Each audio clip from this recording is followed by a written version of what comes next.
Kolegji zgjedhor gjyqësor ka vendosur këtë të njëjtën të 30 tetorit regjistrimin e Gjergj Nikës si kandidat për kryetar Bashkia në Vlorë për zgjedhjet e pjesshme vendore të 9 nëntorit.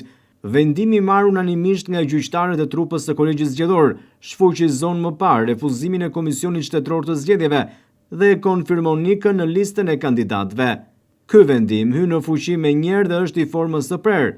Kujtojmë se Komisioni Qendror i Zgjedhjeve dhe KAS e përjashtua Nikën nga gara me argumentin se edhe pse gëzonte mandatin e këshilltarit bashkiak të Vlorës, ai duhet të kishte regjistruar një komitet nismëtar për të garuar si kandidat i pavarur. Nika hyn në garë si kandidat i pavarur kur do të ketë kundër Partinë Demokratike dhe Partinë Socialiste. Në fundjavën e kaluar, Gjergj Nika kërkoi të merrte pjesë në garën e zgjedhjeve të pjesshme lokale të 9 nëntorit si kandidat i pavarur për Bashkinë e Vlorës, por nuk u regjistrua nga kreu i Komisionit Qendror të Zgjedhjeve, Ilirian Celibashi.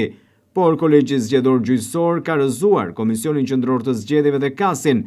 Tashmë Vlora do të ketë në garë 3 kandidat për zgjedhjet e pjesshme vendore të 9 nëntorit për kryebashkiak: Brunilda Mersinin nga Partia Socialiste, Dionis Sotën, kandidat i pavarur që mbështetet nga Partia Demokratike, dhe kandidatin e pavarur Gjergj Nika.